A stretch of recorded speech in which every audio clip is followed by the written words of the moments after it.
পুতুল হাতে বেড়ে ওঠা এক কিশোরী, যার স্বপ্ন ছিল সাধারণ, কিন্তু সময় তাকে ঠেলে দিয়েছে ইতিহাসের পাতায়।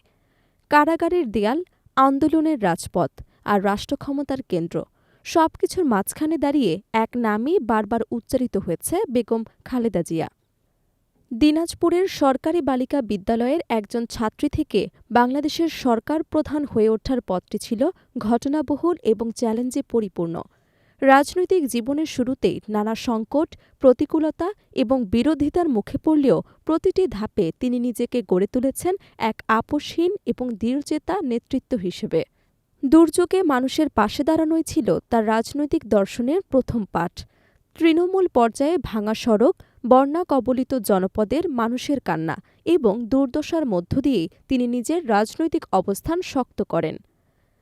সাধারণ মানুষের আস্থাকে পুঁজি করেই রাজনীতিতে সক্রিয় হবার মাত্র এক দশকের মাথায় তিনি দেশের প্রথম নারী প্রধানমন্ত্রী হিসেবে ইতিহাস রচনা করেন।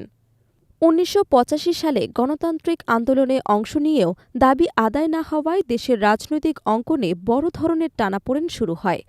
সে সময় ১৯৮৬ সালের তৃতীয় জাতীয় সংসদ নির্বাচনে আওয়ামী লীগ সহ অনেক রাজনৈতিক দল অংশ নিলেও বেগম খালেদা জিয়ার সিদ্ধান্ত ছিল স্পষ্ট এবং অনড়। তার নেতৃত্বে বাংলাদেশ জাতীয়তাবাদী দল ওই নির্বাচন বর্জন করলে বিরোধী আন্দোলনের ভিত আরও শক্ত হয় এবং আপোষহীন নেত্রী হিসেবে তার রাজনৈতিক ভাবমূর্তি এবং দৃঢ়ভাবে প্রতিষ্ঠিত হয়।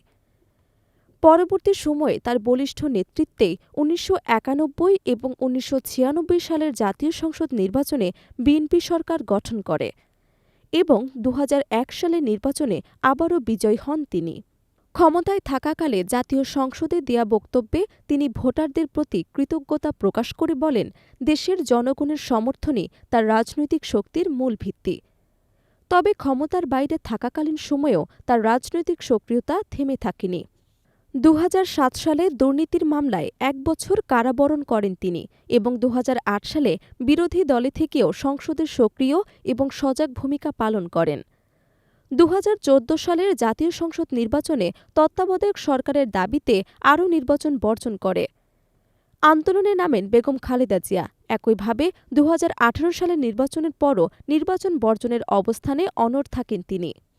২০০৭ সালে আলোচিত -2 ফর্মুলার বিরুদ্ধেও সাহসী অবস্থান নেওয়া কিংবা ২০১৪ সালের বালু ট্রাক দিয়ে তাকে রাজনৈতিকভাবে অবরুদ্ধ করার চেষ্টার মধ্যেও তার আপোষহীন ভূমিকা রাজনৈতিক অঙ্গনে ব্যাপক আলোচনার জন্ম দেয়।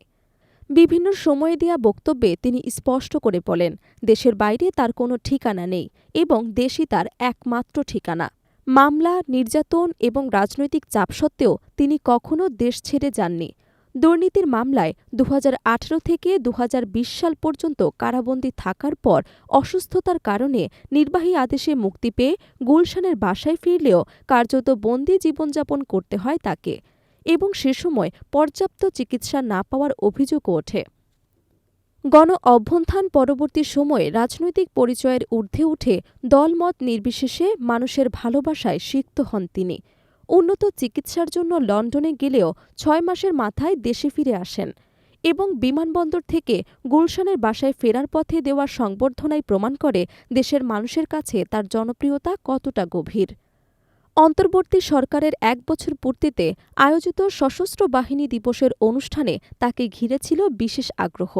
অনুষ্ঠানে কেন্দ্রে থাকা বেগম খালেদা জিয়াকে দেখে প্রধান উপদেষ্টা ড. মোহাম্মদ ইউনূসের উচ্ছ্বাস রাজনৈতিক মহলে নতুন করে আলোচনা সৃষ্টি করে। রাষ্ট্রক্ষমতার ভেতরে কিংবা বাইরে সময়ের কঠিন পরীক্ষায় যিনি দৃঢ়ভাবে দাঁড়িয়ে থাকতে পেরেছেন, ইতিহাস তাকেই আপোষহীন হিসেবে চিহ্নিত করে। সেই কারণে বেগম খালেদা জিয়া আজও বাংলাদেশের রাজনীতিতে এক অনমনীয় আপোষহীন নেত্রীর প্রতীক হয়ে আছেন।